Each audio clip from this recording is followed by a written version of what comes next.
So you talked about Leah. In that 500-yard race, she had the place of the person from Penn State. She removed the person who was 17th from being able to take part in the semi-finals.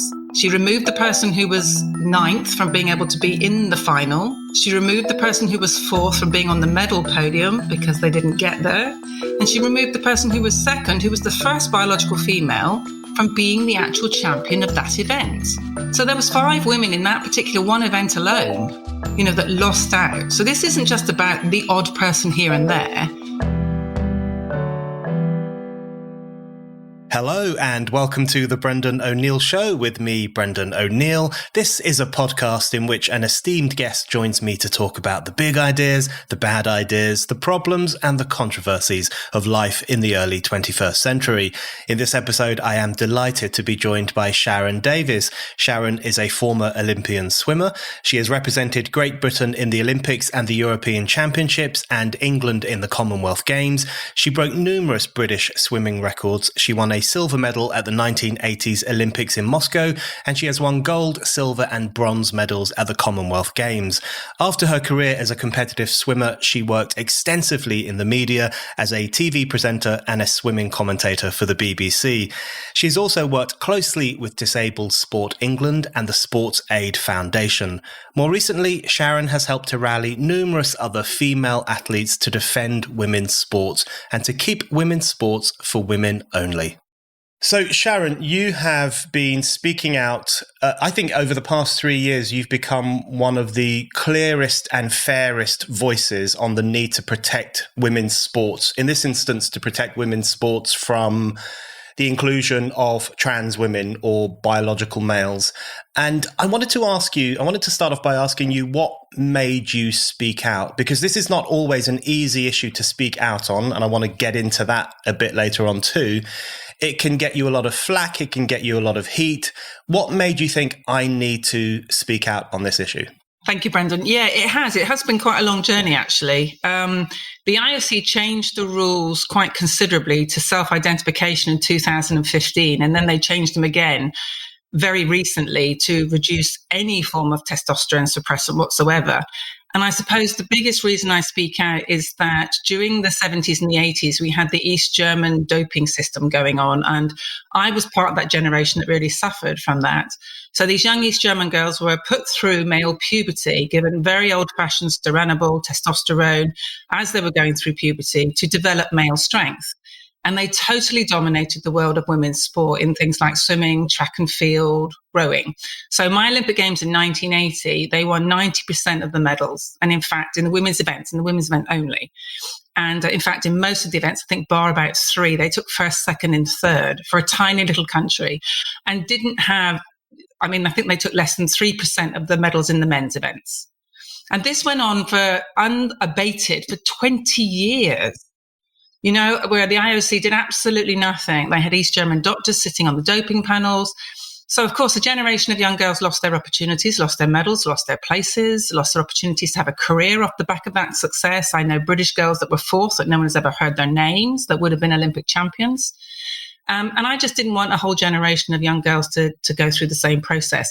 To get to the ultimate end result, which was that males are stronger than females and faster than females, which is evident in every single Olympic event, bar things like show jumping, where you're sitting on a horse and the horse is the engine. So, this isn't rocket science. This is just basic common sense. And I was just getting incredibly frustrated that the IOC were not listening to proper doctors, were not doing scientific research. So about 3 years ago, I got 60 of my friends who were all Olympic medalists and world champions to sign a letter to the IOC and say, please do the research first. Don't change the rules until you have the evidence that you can remove male puberty benefit. And they didn't. They took no notice of it whatsoever. In fact, for months, they didn't even acknowledge that the letter had arrived. And so that's the biggest reason, I suppose. I just did not want, for the same thing to happen again. And I am so disappointed with the IOC. As an organisation, they do absolutely nothing to maintain the integrity of fair sport, whether that's, Russians doping or picking countries with terrible, humanity records. They and 4% of everything they earn goes back to the athletes. 4% of what the IOC gets from sponsorship and TV rights goes back to the athletes. That's a very good outline. And I've got a couple of questions later on about the IOC and the rules and why the rules don't work for women. But you mentioned there your own experience, and I wanted to ask you about that, because when I look at the image of, for example, Leah Thomas, who is 6'4" and has been through male puberty, is obviously very different to the female swimmers that Leah Thomas is competing against. I always think, I wonder how those female swimmers feel jumping into the pool, diving into the pool, and knowing that they probably will lose, or there's a good chance that they will come second or third rather than first. And of course, you know how that feels because you are an Olympian. And when you were competing in the Olympics, as you say, countries like East Germany were involved in extraordinary doping scandals where they were essentially abusing their female athletes and pressuring them or forcing them to take testosterone and to transform their bodies radically. So how did it feel for swimmers like you standing by the side of the pool about to compete, knowing that there were cheats? They were forced to be cheats, essentially, so we can't really blame the young girls involved, but knowing that there were cheats right next to you and they had a very good chance of beating you unfairly. How does that feel for an athlete? Frustrating. That's the word that I suppose is the most prominent, is the frustration that people are not standing up for fair sport, that people are not, that they can throw women's sport under the bus so very easily, which is exactly what happened in the 70s and the 80s. And, the number of times I talk about it now and people go, oh, did you know what was going on? Of course we knew what was going on. It was as obvious as the nose on your face. These people would turn up having never raced in the junior program. We'd never seen them before. They'd never made the usual transition from being a good junior to being a good senior. They would just arrive on the Olympic program or the World Championship program or Europeans or wherever and just smash a world record. And it doesn't happen like that. They looked and sounded like men. They had Adam's apples, 5 o'clock shadows, and as you mentioned, they were very much the victims in this as well. So I hold the IOC responsible for that. And many of these girls have died since. Mm-hmm. They've had disabled children. They're on horror pills. Their lives have been shortened and really debilitated because of the drugs that they were allowed to be given by the East German state, by the IOC, who did nothing to stop it. And it just makes me so very angry. And at the time, my dad was my coach, and he had, I think it was 3 or 4 people on the Olympic team for Moscow. And I was the only individual female medalist from the whole of the British team at that particular Olympic Games. So we had some relay medals, but no individual medals whatsoever. And yet he was never picked as an international coach because he spoke out against this. Mm-hmm. So it's such a fallacy to say that we didn't know. We did know, exactly the same as we know now that it's unfair to have male bodies in female sport. So we don't need, to have 10 years of women losing races to know this. We know this already. And that's what makes me so terribly cross. So the word is frustration, and I'm back being frustrated. And I suppose I'm in a luckier position that I'm retired. I'm not reliant on sponsorships. But having said that, Brendan, I've lost so much work. Mm-hmm. I've even had charities remove my name from ambassador roles, which I've been with for 20 or 30 years. Because I do that, because I speak out, and I've never been disrespectful. I believe wholeheartedly that sport is for all and that it should be inclusive, but it doesn't have to be inclusive at the cost of, another group of society's rights to fair sport. Yeah. Absolutely. So when I think about the experience of former Olympians like you, and what strikes me is that it seems that we now recognize that the use of synthetic testosterone in the past was bad. That's generally acknowledged now that it was a bad thing to make. It's still bad. It's banned. It's on the banned list. Exactly. So if I was to take synthetic testosterone to increase my levels to what Emily Bridges or Leah Thomas is allowed to use, here's the irony, I would receive a 4-year ban instantly. That's right. And that's what is so extraordinary about this. So synthetic testosterone is seen as bad. It's banned. You will be punished if you go near it. And yet natural testosterone, or the benefits that accrue from going through male puberty, from having that rush of testosterone that goes through a young man's body, that's seen as an acceptable form of doping, I guess. If you're competing against a woman, you are allowed to have experienced natural testosterone, but you're banned from taking synthetic testosterone. And I want to ask you, swimming is obviously your sport. That's what you were a champion at. And I want to ask you about Leah Thomas. And this is not to pick on Leah Thomas. This is simply... No, and these people have been put in the middle, haven't they? You know, Yeah. It's not Leah's fault. It's not Emily Bridges' fault. Having said that, we do have transgender men, biological females that are transitioned, and they are choosing to race in the women's category. That's right. So I'm not going to alleviate all of the blame from these people because, you know, Emily in particular has been racing as a man, as Leah did when she was Will. And even since Emily has supposedly transitioned for the last year, she's been racing as a man and very successfully in the man's category. So it's very doable. It only seems to be transgender women, biological men are insisting that they race in the opposite category. So, you know, it is a quagmire and it does sound very, very complicated.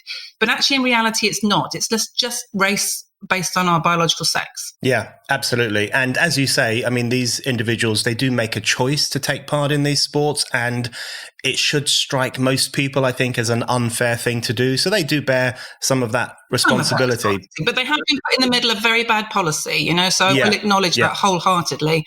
And that has been a pass the buck exercise from the IOC down to the governing bodies. And all of them have been woeful in doing the science first. So on that precise issue of the science, and you have convinced me of this probably more than any other people when you've been talking about the fact that even if a trans woman, a biological male, even if they suppress their testosterone, which they are obligated to do, there are still huge benefits that come from having been through that puberty experience. So could you just explain to us, with someone like Leah Thomas, for example, because swimming is what you know, what are the benefits that Leah Thomas will have had through going through that biological experience that the female swimmers just don't have? Yeah, I mean, first of all, you mentioned, you know, Leah's height. Leah is just underneath 6'4". So straight away, males are taller. Swimmers in particular are a tall race. You know, you will find us at the Olympic Games. All the tall blokes are in the sprints. All the tall girls are in the girls' sprints. But we're not 6 foot, just underneath 6'4". Most of the top female sprinters are around the 5'11", 6 foot height. Whereas the male sprinters will be anything up to 6'6", you know, in lots of the real 50s and things like that. So there's sort of the physiological benefits from just the size of your hands, the size of your feet, because these are your paddles, of course.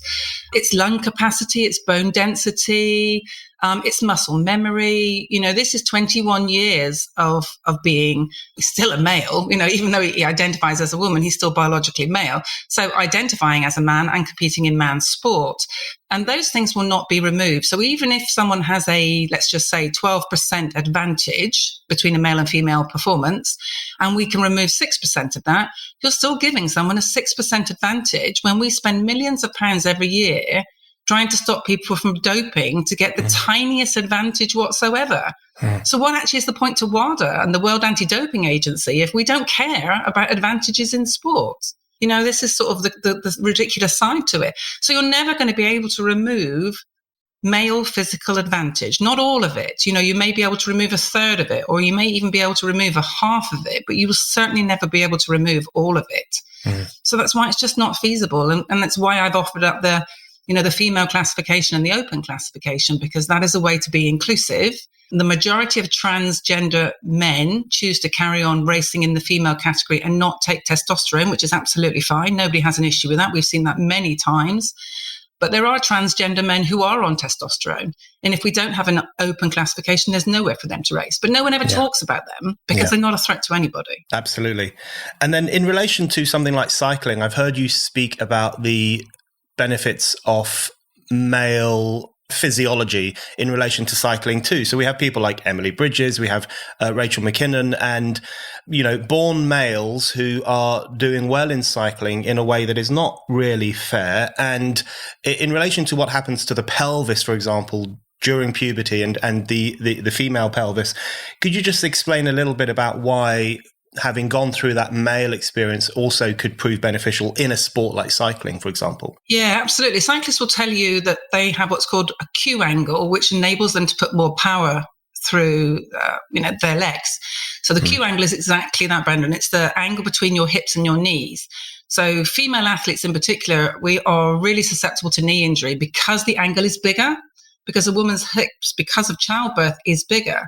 So if you just had a picture, then the angle, from the hip to the knee would be wider, which creates more stress and therefore creates more injury, but enables more power to be directed through the legs in a man. And again, with Emily Bridges, that benefit will never, ever be able to be removed. When races are won by hundredths of a second at elite level, these things are all terribly important. So yes, it's back to the sort of physiology of it just not being able to be removed. And somehow all the grey suits in the offices just decided, well, women's sport didn't matter enough to us to worry about that. So we'll just be all inclusive and throw it under the bus. And that just makes me so cross when women's sport have worked so hard for so long. We're still nowhere near parallel. You've only got to go on the pages of the Times or the Guardian or any newspaper, Telegraph, and look at the sports stories. And you'll get 10, maybe 12 before you might get to one women's sport. The prize money that's involved in sport, the profile on television, we're still fighting like crazy to try and get better profile. And it has been improving a lot, but this is a big step backwards. Hi, it's Fraser here, producer of The Brendan O'Neill Show. At Spiked, we want you, our readers and listeners, to have the freedom to go about your business online without the prying eyes of big tech watching over your shoulder. And with the UK government's online safety bill potentially handing even more power to internet companies, the internet is about to become a lot less free. But with ExpressVPN, you really can get your online activity back under your control. For instance, whenever I go online with ExpressVPN, my IP address is completely hidden and my identity is anonymized by a secure VPN server. Plus, ExpressVPN encrypts 100% of my internet data for protection from hackers and eavesdroppers. ExpressVPN is by far the best VPN I've tried. It's the VPN that's rated #1 by Business Insider and countless other tech publications. And what I love most about ExpressVPN is that it couldn't be easier to use. The app has one button, you tap it and you're protected. It's that simple. So stop letting big tech and the government censor and track you. Take back control of your data and protect yourself at expressvpn.com/Brendan. That's expressvpn.com/Brendan to get 3 months for free. Visit expressvpn.com/Brendan to learn more.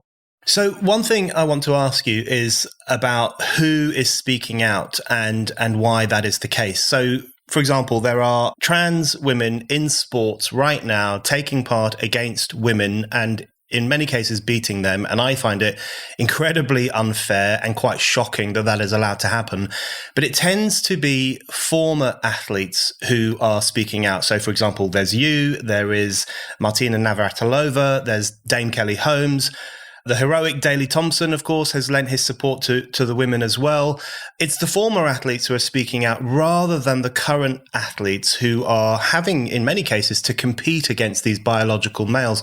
What do you think that tells us about the culture that exists around this discussion in women's sports? The fact that you have to have done all your sports in the past in order to be able to free to speak out about this problem today. Yeah, absolutely. There's a culture of fear in all sorts of things, and this is exactly the same. It's a culture of fear. It's that if you will speak out, the trans activists will do their absolute best to wreck your career. And they phone up your sponsors, they phone up television companies, they phone up jobs that you're about to do or that you're about to appear in and tell everybody that you're transphobic. And so therefore, how dare these companies employ you? And they do their best to get you cancelled or blacklisted. And so the young athletes find it very difficult because they're not old enough. They're worried about their careers. They're being advised by their governing bodies to keep their heads down. I was very proud of the cyclist girls. They were going to boycott. And that is why the UCI decided to step in and tell British Cycling that this was not acceptable, that her licence hadn't actually changed from registered as a male to being registered as a woman. And therefore, that incident was stopped. And now the ICU are talking to track and field and talking to FINA, which is the world swimming body, about coming together for a unilateral discussion and maybe, some better science and some better rules. But why have we had to get this far before they've done that? That's what's so extraordinary. And the good thing is that FINA are bringing out some very good rules. I mean, USA Swimming decided in the middle of the NC2As to change their rules to 3 years of reduced testosterone to 5 nanomole. 5 nanomole is still 5 times what most females have, by the way. And also to have a panel of 3 medical advisors that a trans athlete would have to prove that they had no biological benefit before they were allowed to compete, which basically would stop transgender women, males, from competing because they wouldn't be able to prove that there isn't a residual benefit from being male. So the NC2As chose not to accept that, and Leah was allowed to compete. And she went from being, 500th at the university level competition, which, by the way, doesn't include the whole of America, that's just universities, to being number 1 and beating 3 American Olympic silver medalists. And also the problem we've got is that we can't judge when people throw races. No one talks about that either. So Leah went in and she won the first race, which was the 500 meters. Then I think she came 6th in the next one. And then she came 8th in the next one, having recorded much faster times earlier in the season and also dropping 1.5 seconds between the heat and the final in the 100, which is unheard of. Yeah. So, again, we have to look at what these athletes are doing, what they're capable of doing, and what they're showing us they can do because it fits their agenda. These are all things, and which is why, thank goodness, the World Coaches Association in swimming, which has 22,000 members, have pressed FINA very strongly to do something to protect female athletes. So in relation to that culture of fear that exists around this issue and the culture of censorship that exists around this issue, I wanted to ask you what you think is driving that. So, as I said earlier, I find you to be one of the most reasonable and convincing voices on this issue. You've never said anything prejudiced. You've never said anything transphobic at all. I've got friends that are transgender. I've got parents that've got transgender children. I have absolutely no issue. And I believe wholeheartedly people should be able to live their life authentically and present themselves in a way that makes them happy. But I will not believe that you can change biological sex. Yeah. Because this is not true. But what's striking is that even people like you and others who make that very calm, convincing case that people should be able to live freely, but we need to protect women's sports, we need to protect women's spaces, we need to protect women's rights, and we need to have that discussion about how to do that, you will still be branded phobic and a bigot and hateful and someone who ought to be cancelled. And that comes from not from ordinary trans people, but from the trans lobby and then their kind of woke allies in the media and on social media. What do you think that culture of intolerance is about? Do you think there's an element of misogyny, shut up women, how dare you speak out? Or is there an element of fear amongst some in the trans lobby about their ideas being questioned too firmly or too openly? What do you think drives that instinct to clamp down on anyone who raises questions about this issue? I definitely think there is a rise in misogyny. I'm a child of the 60s. And I remember my mum telling me that when she bought her first house with my dad, she wasn't even allowed to be on the mortgage. So there was a whole generation of women that weren't suffragettes, but they were the next level on, the 60s and the 70s, that fought for women to get more equality. And I just feel we're taking massive steps backwards at the moment, and it's almost as if these trans activists have been given a right to be so abusive. I mean, we talk about Twitter, and Twitter really is not a true reflection of society, but it has a lot of power. And on Twitter, women can be threatened with murder and rape, and they do nothing. Whereas if you mispronounce somebody, you're removed forever. It's ridiculous, utterly ridiculous. So it is quite scary. I think you just have to have the courage of your convictions. My parents always said to me, you cannot please all the people all the time. And I suppose I spent my life realizing that if I probably never met somebody in the street, I don't really care whether they like me or don't like me, but I believe in my principles. I would always treat people as I would expect people to treat me. What's hilarious, Brendan, is I get called a racist every other day. And yet, I have 2 mixed race children. Mm-hmm. It's not because they think you're a racist. It's because they think they can beat you over the head with these words and shut you up. And that's what it's all about. So you have to be brave enough to know that that's exactly what they're doing. They're using it like a tool to silence you. And beyond that, I think that's absolutely right. And then so many other issues. I know sport is your issue, but so many other issues relating to women's rights get swept up in this. I would consider it a kind of hysteria, or certainly a quite regressive movement, the trans lobby. But then, of course, you have the idea that women should have their own domestic violence shelters. The idea that there should be women-only prisons is now under threat by the inclusion of biological males in the female estate of prisons. And you have this new era opening up in which there is really a potential that people born male and people who are still male, to all intents and purposes, can enter into women's spaces, can take women's positions on women-only shortlists, for example, in politics, can take women's positions in terms of getting medals in sports and so on. So there's a broader push, isn't there, against the idea that women should be able to organise freely as they see fit and to have their own spaces, their own sports and their own rights. Is that something that the broader issue concerns you too? Yeah, it concerns me to the point that I obviously research it and I'm aware of it, and I think it's part of understanding the problem. I try not to be too vocal about it because it's not my area of expertise, whereas sport is. I've lived and breathed it since I was 11 when I first competed for Great Britain. And I'm 60 this year. So that's a really long time that I've been around international sport and understand it incredibly well. So I sort of stick to my area of expertise. But absolutely, and I think shutting down debate is terribly wrong. We need to be able to talk about these things. If there's a conflict of interest, we need to find solutions. For example, you talked about rape refuges. Well, then let's have the transgender community, who have got great funding, by the way, huge amounts of money that comes into Stonewall. Let them sort out their own refuges. Why can we not turn around as a society and go, right, we can have female-only spaces for those that are incredibly vulnerable and are frightened to have been into a too close a location to someone that is male. Then let's give them their space, because that is a human right and they deserve that care. And then those that are transgender women who are also being victimized and are vulnerable, and they should have their space as well. So there are ways that we can make sure that all parts of society are looked after without throwing another section of society under the bus. There hasn't been a death in this country, I don't think, of a transgender woman now for coming on to 3 years. And yet we lose between 2 and 3 women every single week in this country, to male violence. I mean, it's extraordinary that it's not talked about more. Yeah.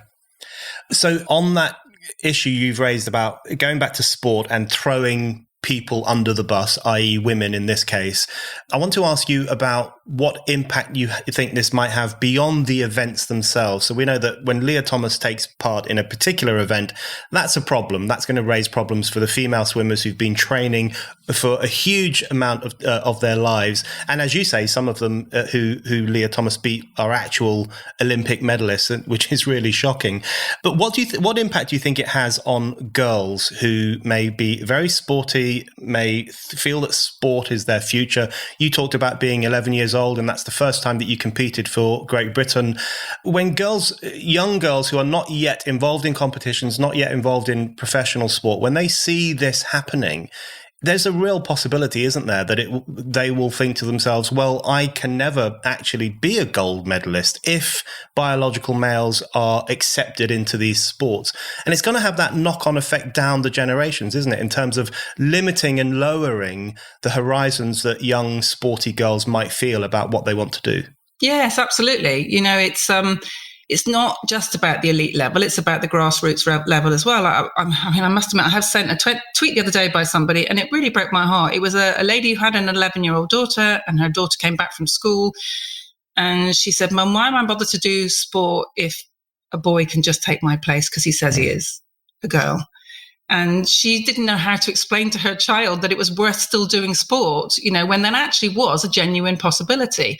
So you talked about Leah, let's just take the 500 free for an example. So it's 500 yards at the championships, which only really happens in American collegiate swimming, because in Olympic swimming, we do meters.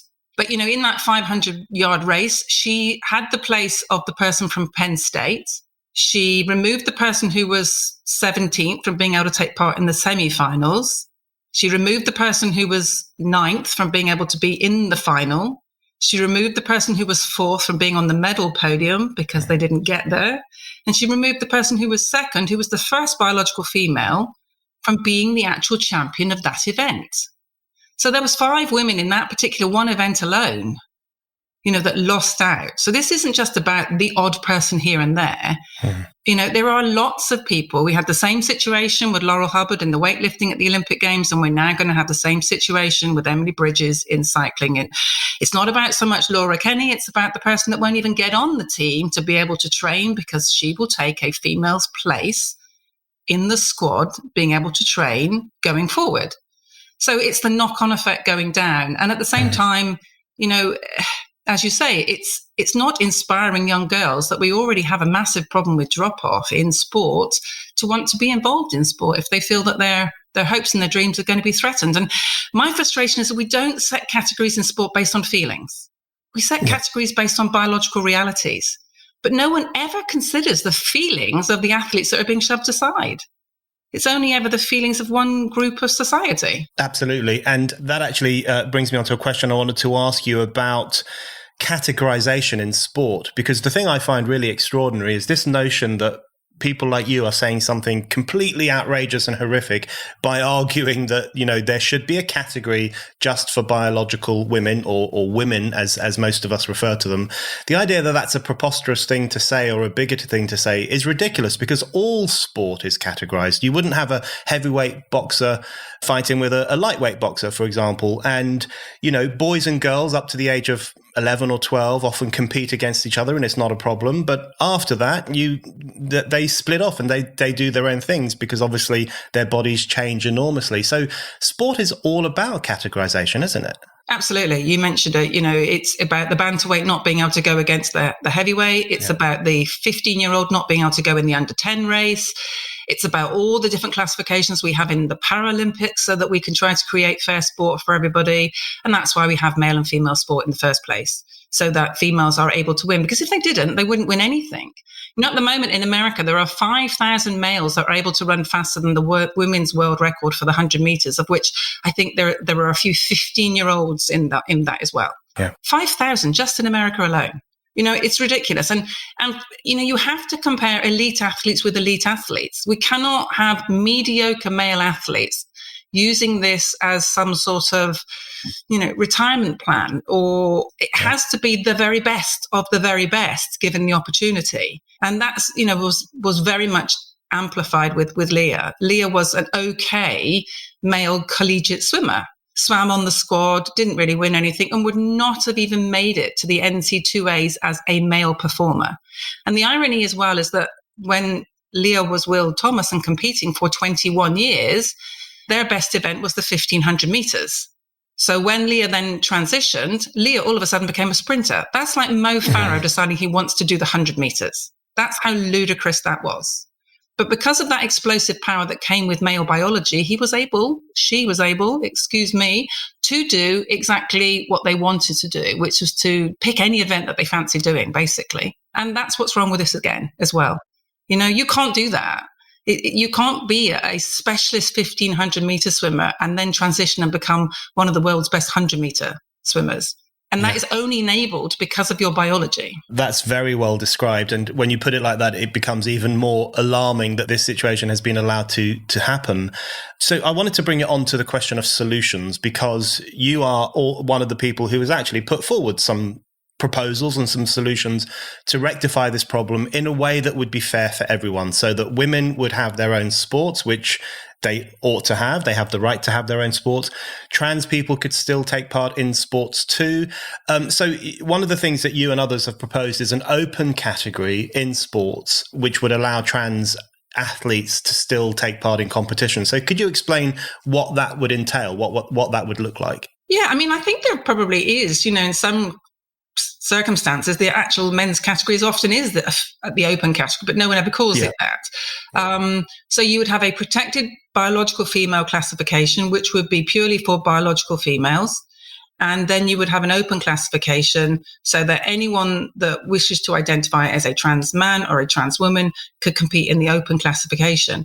And purely, really, rather than saying just compete by biological sex, that is enabling trans men who are on testosterone, which would be illegal, to be able to take part in the open category. So the most inclusive way for everyone to be able to compete would be biological female and open, because you wouldn't be excluding anybody. If you just had biological male and biological female, then it would be quite difficult for trans men, biological females on testosterone to go anywhere, because they wouldn't be allowed in the women's classification and they wouldn't be allowed in the men's classification because they would be biologically female. So this to me seems the only, sensible solution. And if you ask me, Brendan, if I put my house on it, providing I could give you a few years, I would. This is where we will end up. But it annoys me that it's taking us so long and so many people are going to lose out in the process on the way. It's all back to this thing that we don't need to have lots and lots of female athletes losing their places on teams, losing their medals, losing their opportunity to represent their country or their university to prove that males are stronger than females, because we already know that. So it's straight back to, let's do the science first. Before we change the rules, let's do the science first. And then when we have that undisputable scientific evidence that we can remove every male puberty advantage, then yes, we can talk about doing this. But we never will. Because of the things that we've talked about. So it just makes me so very cross, and I'm back to being frustrated again. And I just think I could not, with all conscience, sit back when so few people spoke up for my generation and not speak up for this generation. And even though it's financially cost me a fortune, thank goodness my mum left me some money, sadly, when she died a few years ago, because I have lived off of that money. I just thought, I can't live with my conscience if I don't do something. That is what's extraordinary about this entire situation, which is that the women who do speak out tend to pay a high cost, whether it's literally a high cost in economic terms because certain doors will be closed to you or certain opportunities will be shut off, or a high cost in terms of losing one's job, vicious abuse, rape threats, death threats, which even happened to someone like J.K. Rowling, who's obviously in a far more comfortable position than most people, but she still gets that incredible amount of abuse. And one thing I wanted to ask you is, what kind of toll does it take when you are speaking out on something which to the vast majority of people sounds perfectly fair and rational? And I think most people out there would agree with you that women's sports needs to be protected from this new idea, this new ideology. What kind of toll does it take when you say something perfectly reasonable and yet you get this kind of extraordinary pile-on and blowback from a small but very noisy group online? Yeah, I think it's back to just your feeling that you have to do something about it. And to me, having a clear conscience was more important than my bank balance. And I suppose I was in a lucky position where I could somehow manage to still pay my bills. And I always keep their confidence, the same way that I've kept the confidence of the 60 names that was on that letter that went to the IOC 3 years ago. Because I know that, it's horrible, and that the pile-ons that happen out there. But you're right, the vast majority of people have good common sense and do understand that this is wrong. And the good thing is, I do feel like we're turning a corner. It is beginning to change. I'm very excited for FINA's new rules, which will come out pre the World Championships this summer. We're told that they've gone one step further than USA Swimming, and I believe that USA Swimming was quite strong, as in it would have been very difficult Leah would definitely not been able to compete, and it would be quite difficult for most transgender women to meet those requirements. So if they've gone one step further, then that's really good. And if that then can, feed over into other governing bodies like the UCI cycling, track and field, then we are gradually getting somewhere. I still just think it's terribly sad that these governing bodies can't stand up for half of their competitors, though. Yeah. It just breaks my heart that why is it that they seem to have their hands tied behind their back? They can't just turn around and say, do you know what? We want to protect young female athletes. It's our job to do that. Absolutely. Okay, that brings me to my last question for you, which is you talked about the letter that you and 60 people wrote to the IOC. You've mentioned the failures of the IOC to address this issue and to defend women and women's right to partake in elite sports. What do you think are the prospects for the IOC changing its mind, going back to reasonable rules? And I guess, I suppose what the IOC needs to do is to stop feeling pressured by these new ideologies, these new ways of thinking, or identity politics, however we want to refer to it, and get back to what it's supposed to be doing, which is creating the space in which elite athletes can take part in fair competition. So what are the prospects for that? And what would you say to the IOC now in terms of why it's so important for them to properly address this issue? I just have no faith in the IOC. I don't think they've ever done that.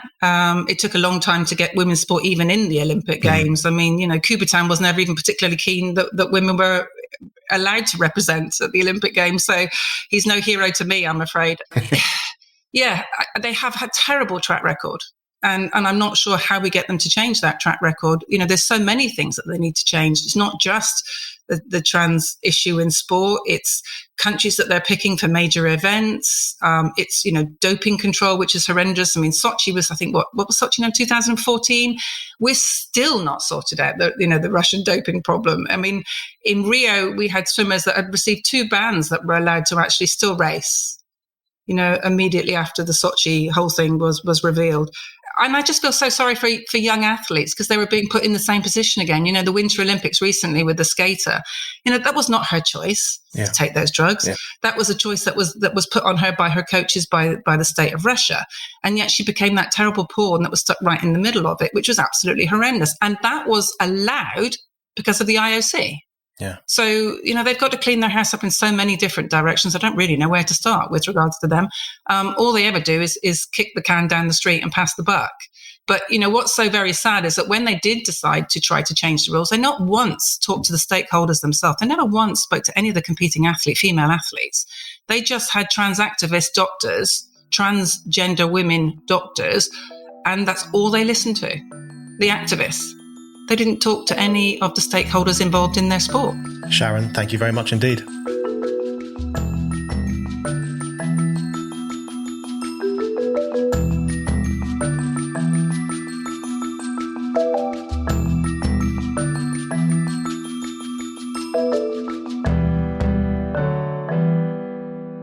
Thank you for listening to The Brendan O'Neill Show. We'll be back with another guest and more discussion. Don't forget to subscribe. And in the meantime, keep reading Spiked at www.spiked-online.com.